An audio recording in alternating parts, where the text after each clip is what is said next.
What is marriage? Marriage is a special contract or permanent union between a man and woman entered into in accordance with law for the establishment of conjugal and family life. It is the foundations of the family and inviolable social institution. Marriage is a legal and social union between two people, usually a man and woman, who agree to live together as a partner for life. It is recognized by the law and society, and its main purpose it is to build a family, provide love, supports, and care for each other, and raise children. It is called an inviolable social institution, which means it is very important to society. It cannot be easily broken and it is protected by the law. Example, si Juan o si Maria nag-decide to get a marriage sa simbahan or sa munisipyo. Human sa ilang kasal, nagpuyo sila sa usa ka balay, then magtinabangay sila sa ilahang trabaho ug pag-atiman sa ilahang mga anak.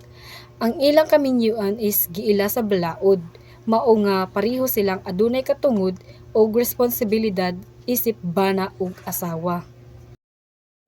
Marriage is stated as an inviolable social institution, is the foundations of the family and shall be protected by the state. Article 15, Section 2, 1987 Constitution. Marriage is an inviolable social institution. Inviolable social institutions means cannot be destroyed or easily changed.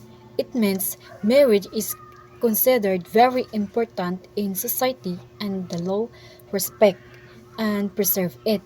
Example, nay-asawa si Marco pero bigla na lang iniwanan si Ana ng walang dahilan. Dili na siya pwede sa batas. Kailangan may legal grounds and legal process like annulment dahil protected ang marriage. It is the foundation of the family. Marriage is seen as the starting point of family. It creates a legal and social bond that forms the basic of unit of society. Example, program that protects the family. Ang gobyerno nagbibigay ng free marriage counseling, family welfare programs, and programs laban sa domestic violence. Ito ay mga paraan ng state para i-protect ang marriage and family. The Constitution says that marriage is very important to the government. Most protect it and support families because strong families lead to a strong society. Under the family code, marriage is defined as a special contract or permanent union between a man and woman, entered into in accordance with the law for establishment of conjugal and family life. Mao na siya ang Article 1, the Family Code of the Philippines.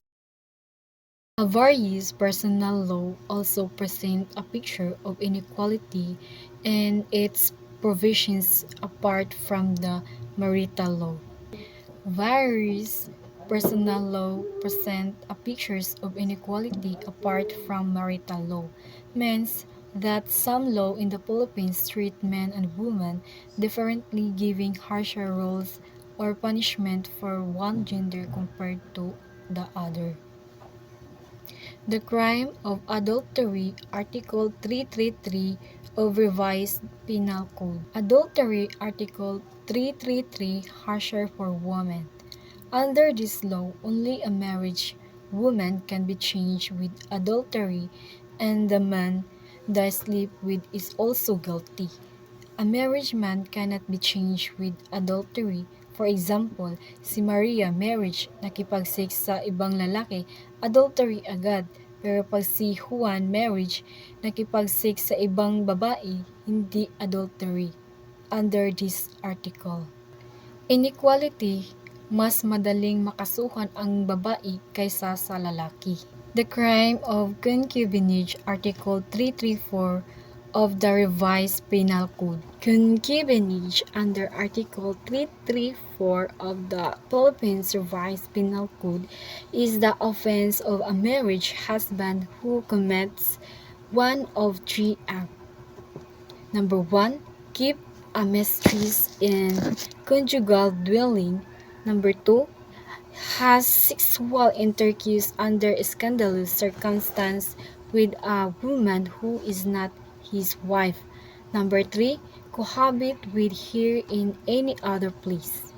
Example, a husband who regularly tasks his mistress to live in his family home, or a husband who publicly and openly has a relationship with another woman in his neighborhood is committing concubinage.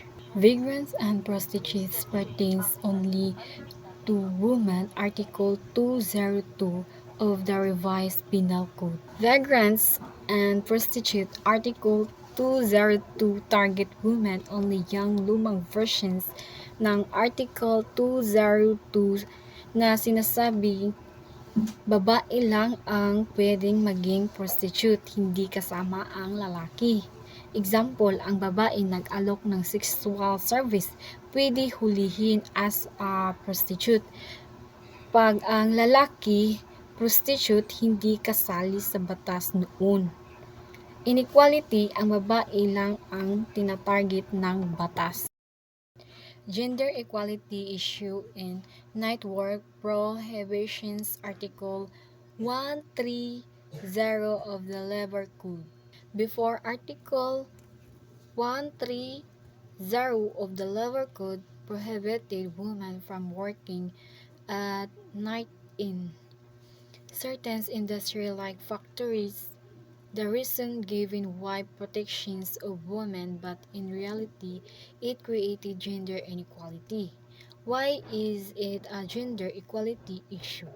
Because it it treated women as workers and less capable, and it restricted their right to work, especially jobs that required night shift.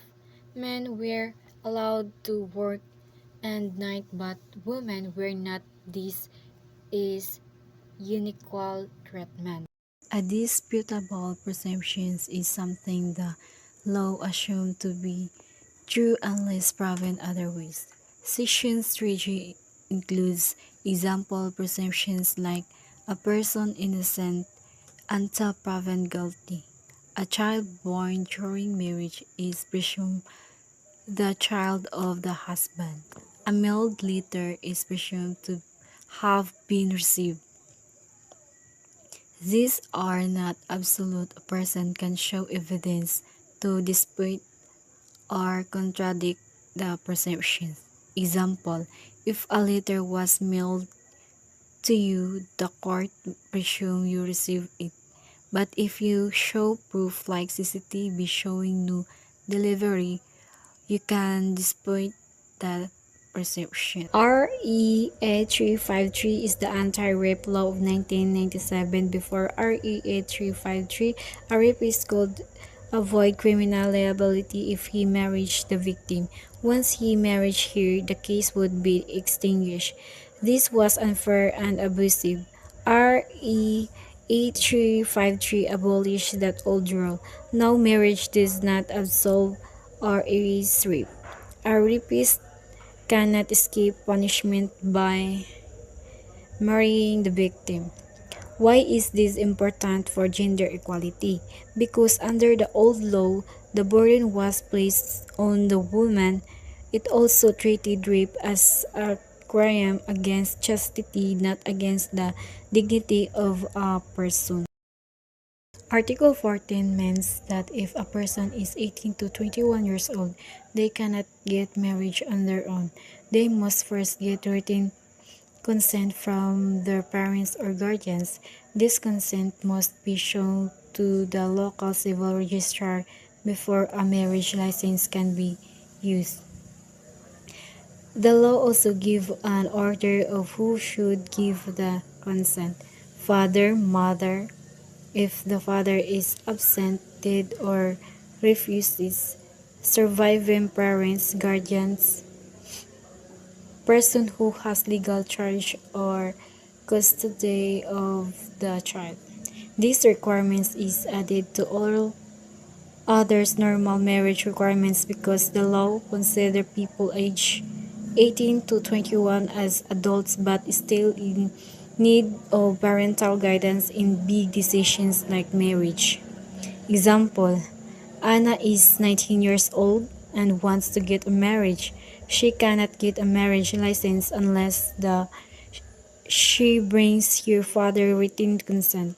If her father is not available, her mother can give the consent. If both parents are gone, her guardians give it. Hi, I'm Kevin Romero. I'm the next reporter. The text discusses the administration of community property and conjugal partnership under Articles 96 and 124 of the Family Code. The text highlights specific provisions in both articles regarding disagreement between spouses.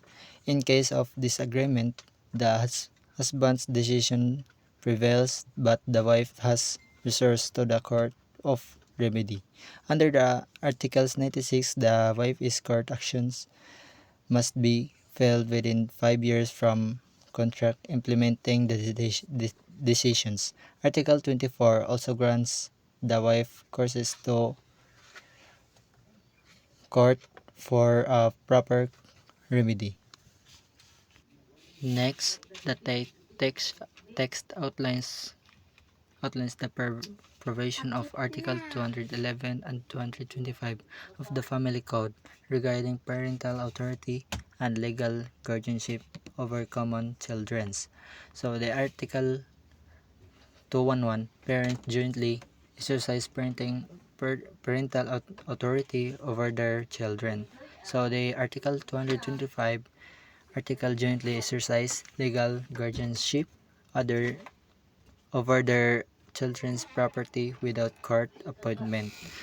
In case of disagreement in either scenario, of the father's decision generally prevails. Hi, I'm Kevin Romero. I'm the next reporter. So the text is first legally disparity in how adultery and concubinage are defined. That adultery involves a wife having sexual intercourse with a woman who is not her husband. Co- Concubinage involves a husband who has sexual intercourse with another woman and under scandalous circumstances. Next is the forgiveness clause of the anti-rape law, RA 8353 in the Philippines. This text is a clause that allows for the exoneration of an offender, which does suggest could potentially endanger the victim and provide an easy way out. The clause specifically recognizes that if the offender is the legal husband, the subsequent forgiveness by the wife who is the offended party shall distinguish the criminal action or the penalty. Next is the exclusive definition of prostitution. The specific law in the Philippines Article 202 of the Revised Penal Code, which defines a prostitute strictly as a money or profit. The law has stated in the text defines a prostitute using only the word woman. As a result of this gender-specific wording, a man who offers sexual services or profit is not legally classified as a prostitute under this article and is therefore immune to imprisonment of this specific offense.